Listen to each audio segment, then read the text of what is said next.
Hello and welcome to another Atypical Philosopher video with myself, Jonathan M.S. Pearce.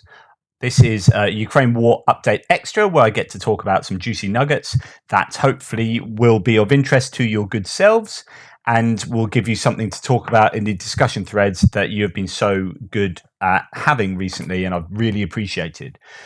Anyway, let's get started. So what do I have for you today? Here's our map of Ukraine in case I need to sort of make some references to that. But we're first going to go to the death of conscripts. So these are the conscripts that are starting to filter through to the front lines, particularly up in the northeastern area, and around Lysychansk.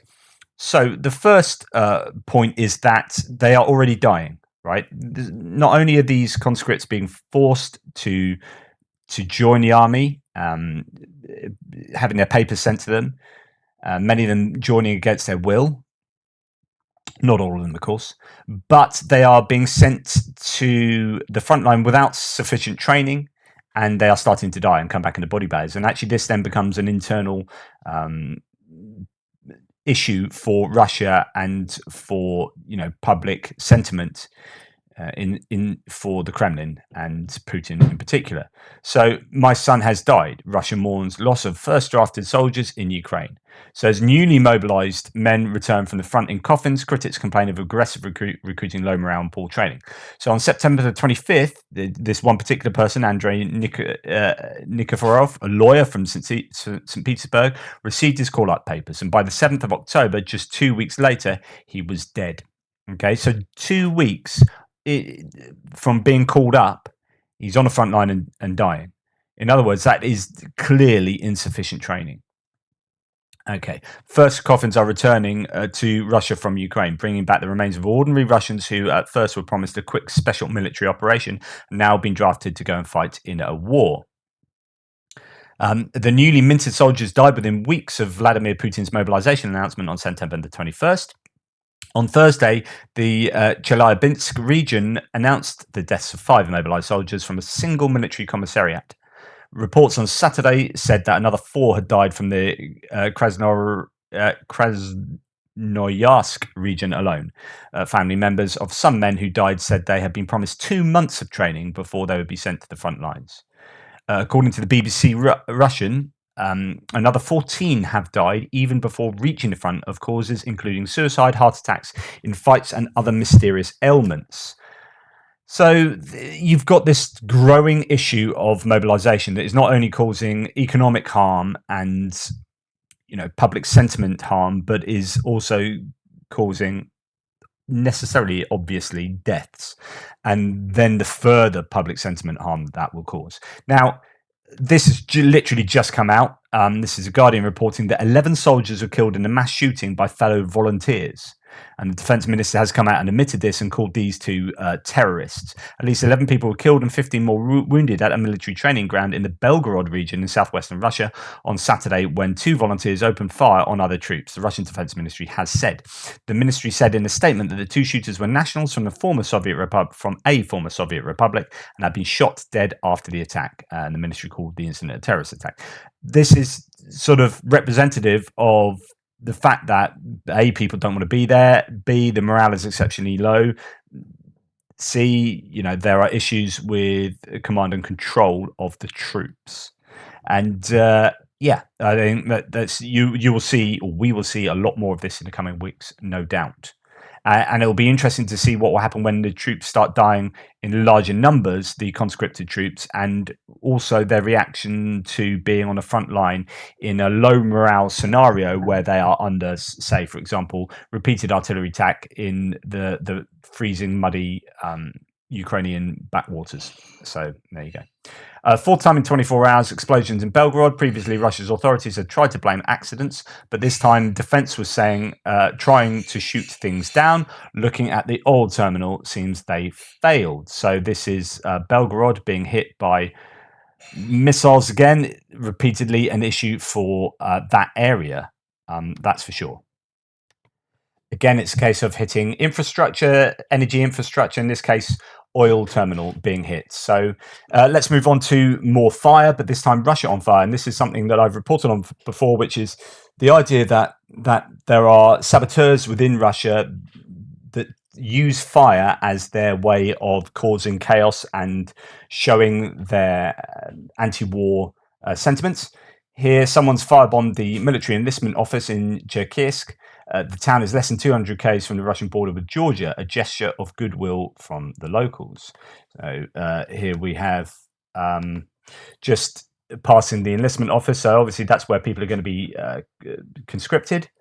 And that's an obvious target for people who are not happy with Russian conscription, Russians themselves.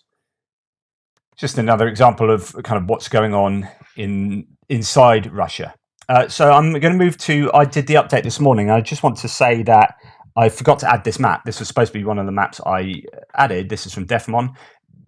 I talked about how there was an attack from the Ukrainians and it was repelled by the Russians. But I wanted to mention that part of the reason we know this without having great detail out of Kherson in operational security terms is the fact that there is good FIRMS data to support this as well. FIRMS data, and I had a video on this previously, is the data from NASA that originally was looking at wildfires around the world and keeping an eye on where there are fires due to heat signals coming from different places around the world. And NASA could pick up these, and then you could measure them, but you could also then do something about them.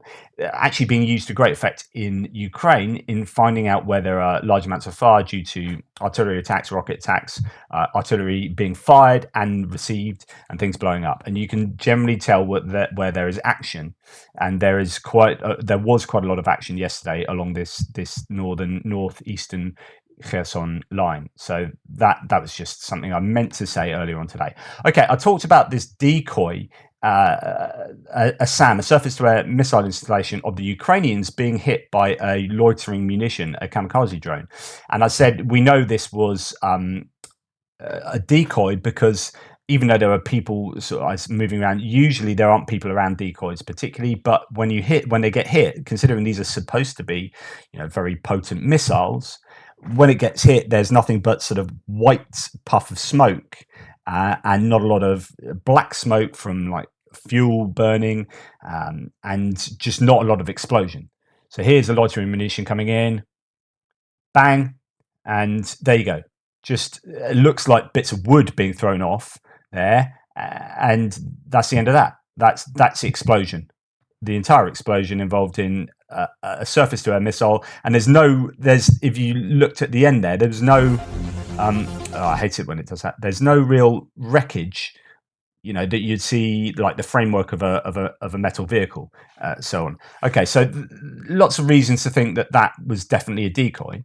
Now here is a SAM being hit. So these are two Ukrainian 5P-85S launchers of the S-300 surface-to-air missile system that were destroyed by a Russian Lancet loitering munition in the vicinity in Zaporizhia Oblast. Okay, so just to let you know, Zaporizhia is here and the Oblast is here. Okay, so that's where we're talking about. Now we know you will see the difference between a decoy and a real SAM being hit. Now, loitering munitions are hitting surface-to-air missile defense systems of the Ukrainians. The Russians are picking up their targeting of, installations in a more useful way for them. And the difference is pretty obvious. So quite why two of these are parked next to each other, to me, seems a pretty silly thing to do. I would be parking stuff as far away from other things as possible in order to minimize damage from one single munition. So there you see the flames, you see the stuff firing off, you see then this secondary explosions going on as those munitions are then blowing up, and you've got a huge amount of white smoke, not the little sort of grey white puff that you had before, and this is cut now, and look at the black smoke now coming off. This is all the fuel burning off, and the other stuff like the plastics and the metal and all that kind of carry on in there. So there's a hugely differing explosion from the first one that we saw. So the first one was like absolutely no doubt that was a decoy. Okay.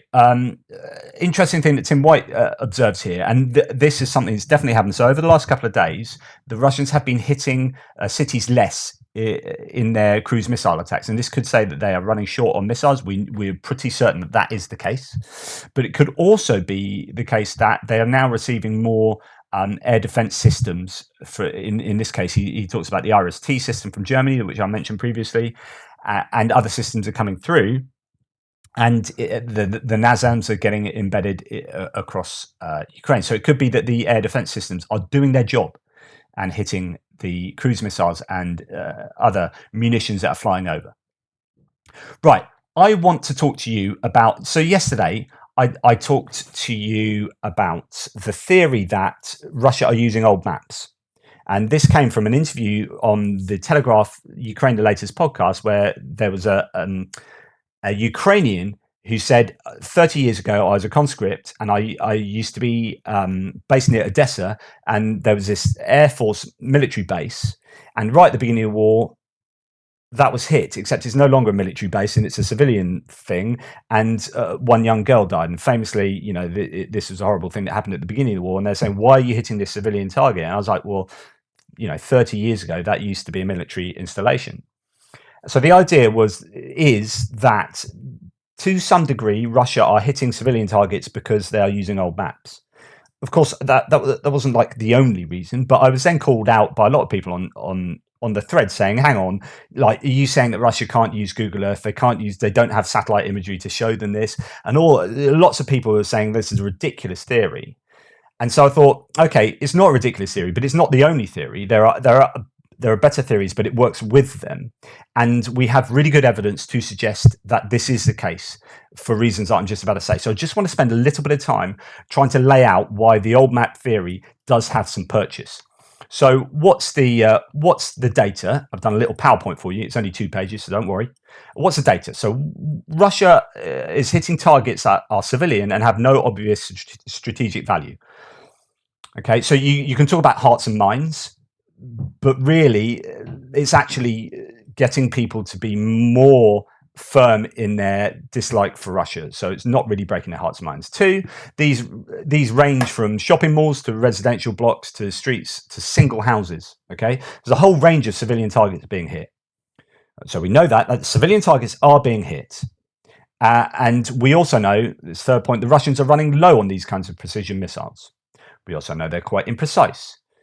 But we'll come on to this in a second. What we know for sure is that they are hitting civilian targets. Why would they hit civilian targets intentionally, if it is intentional, considering they are running low on these missiles? It's a very poor strategic decision, especially when every time they hit a civilian target, the West sends them more air defense systems and the Ukrainians generate more resolve in their dislike of Russia. So it's actually counterproductive. If they were intending to hit civilian targets, it is counterproductive. Now, please remember, I'm not saying that the Russians care about civilians here, that they don't want to hit civilians. I say Russia don't care. They don't care whether they hit civilians or not, but they are not intending to hit civilians because actually it is of really low strategic value given that they have very few weapons. So what best explains the data? I talked about abductive reasoning. When you have 2 hypotheses, right? Old maps, imprecise weapons, or aiming for civilians, what does the data better support? Which of those hypotheses? And I put them in order of what's the most probable. So the most probable hypothesis, but these aren't mutually exclusive, it can be all 3, right? The most probable hypothesis is that the weapons are imprecise and poorly maintained, and we know this. So I talked about circle error probable. So this is a circle that you draw around your target, and a precise weapon can hit within that circle 50% of the time. So if you're using a KH-22 cruise missile, I think that has a CEP of 300 meters, which I think is a radius. So I think from one side of the circle to the other is actually 600 meters. Now, and that's only 50% of your missiles have to hit within that 600 meter circle or 300 meter radius circle. That is a huge area of imprecision. So even if they're using this cruise missile, they hit a shopping mall. It turns out that 300 to 600 meters away is a or 300 meters away from that is a military installation, then that shopping mall is not the target, and the military installation one was, but it's still, as they deem it, precise. And then as long as 50% of them do that, and then the other 50% can land anywhere. So you've got houses can be hit, you got anything can be hit, and it doesn't mean they were trying to hit those things. It means that they're actually trying to hit something genuinely military, but they have imprecise weapons. They also have poorly maintained weapons. We've seen malfunctioning rockets. We've seen missiles hit Belgorod, which is in Russia. Belgorod residential buildings themselves, because they've malfunctioned, fallen out of the sky and hit the wrong thing, or just not even got into Ukraine. Okay, so we know this happens. We know they're imprecise, and we know that other types of rockets have been seen to malfunction. Okay, so now you've got all this. What explains all these civilians getting hit? Well, actually, that explains at least a large proportion of civilian targets, or civilian, what seem like targets, but civilians being hit with missiles. Okay, then we have the old maps theory. So what supports this? Well, old maps, we know that Russia were using old maps at the beginning of the war. We've literally found them using old maps from the 1970s, Soviet-era maps. Russian satellite imagery is known to be very poor, and I'm going to spend some time talking about that in a second. And the third point is civilian targets are often in previously known military bases from the Soviet era. So we know all of that, and therefore that seems a pretty sound. It's not a competing hypothesis. It can act with that first hypothesis. Is not only do they have imprecise weapons and are hitting civilians unnecessarily, well, because their weapons aren't very good, but they're also at certain times using poor mapping. And the third option is that they really are aiming for hitting civilians on purpose. And I'd say that's the least probable because it has no strategic value. In fact, it's counterproductive. So people that think that is the case, I would argue that that almost certainly isn't the case. When you have very few precision missiles left, the likelihood of that being the case is very low. Okay, so now I'm going to lay out some ideas of old maps being used before then moving on to satellite imagery. So old maps being used. Here's this was in the beginning of the war, April time. So Putin's troops using antiquated maps. There are loads of newspaper articles. This is the Evening Standard, but you can find lots from the 1970s, and are missing their targets in Ukraine. Say Western officials. So Western officials came out and officially said this. Russian units are also said to be attacking fixed rather than moving targets, and we'll come on to that because that's to do with their poor satellite imagery, such as convoys, partly due to lack of intelligence. So they have found, I could go on, but they have found very old maps. And here's an example that you can see. You can find these on Twitter. They're all over the shop. These are literally just very old maps being used, Soviet era maps that they were using to invade. Now, you could say that they're not using those to actually aim rockets or missiles from Russia or from planes. These were in APCs, and they're using them to just navigate themselves around Ukraine. And yeah, that's a pretty good counter argument to that. So yes, I would agree that could well be the case. We have what other information? So rather like the guy from the Telegraph podcast, you've got another guy on Twitter, or actually someone's dad, that says that the 5 places were hit around here, and only 2 of them are military bases. But he said, but all 5 used to be military bases. He said, I know that from my era. They were all military bases in the Soviet era. All 5 of them. All 5 have been hit, but 3 of them are now civilian. Okay, it's because so to him, I mean, it seems very obvious that they're using incorrect intelligence, very poor and out of date intelligence. So it's just another. Okay, it's albeit anecdotal. And then we have the Kiev Independent, for example, says that the governor says agricultural tycoon Vadatursky and wife may have been killed accidentally. So they have a house somewhere in Mykolaiv Oblast, says Governor Vitaly Kim, and it was blown up. Their house was blown up, and you're thinking, why would he send a cruise missile out into somewhere where just into a residential house, or a house out of the way? It could be that they were intended to be hit. Maybe they wanted to hit this tycoon. But the fact that place used to be a military base, like 30 years ago, then makes you think, you start joining all these things together, and the old maps theory has some purchase. I'm not saying it explains all of them, or all of the civilian hits, but it explains at least some of them. And that's all I'm trying to say, right? It's just something to consider. You start adding this all together. Now, let's look at satellite. Again, people are saying, but there's all they need to do is get on Google Maps, look at satellite imagery. Well, there's some really interesting stuff to share with you, and this will be like the last bit of the video. But here, this is from Radio Free Europe, but I think they use this paper I'm going to show you in a second. In Russia's war in Ukraine, effective satellites are few and far between. So they're talking about, according to experts on open source information, Russia has long been saddled with a small and inadequate fleet of communications and surveillance satellites that in many cases rely on either outdated technology or imported parts that are now harder to come by due to Western sanctions. In principle, says one expert, in principle, Russia is already practically blind in orbit, said Bart Hendricks. And that's, they are, if an expert is saying they're practically blind, then okay, this explains why they're not hitting things that they should be hitting. A Brussels-based analyst and expert on Soviet and Russia's space program said. According to the database maintained by the Union of Concerned Scientists, a respected US non-governmental organization, Russia currently has around 100 military or dual-purpose satellites. 19 of them are classified as remote sensing satellites, with technology allowing either optical photography or radio signal surveillance. The others serve other purposes. But Russia has 2 optical reconnaissance satellites in orbit now, called Persona, said Hendricks, but they were launched between 7 and 9 years ago, so they only have 5 years working time frame, which means that they may not even be functioning at all now. They are beyond their working time limit. So adding further to the problem, the maximum resolution of the Persona satellites is believed to be 50 centimeters per pixel. Right, so 50 centimeters per pixel. And yet the best US ones are 5 centimeters per pixel.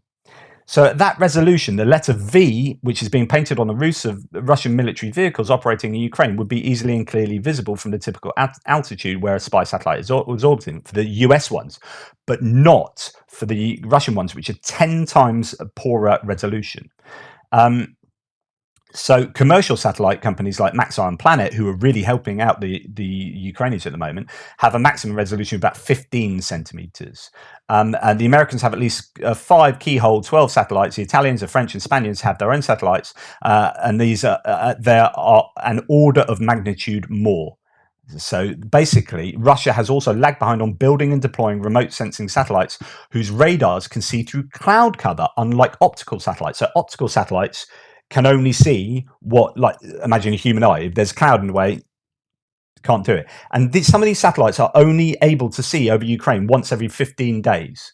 Some of them once every 6 days. So if you're thinking about targeting stuff, right, and you're thinking, well, that's there.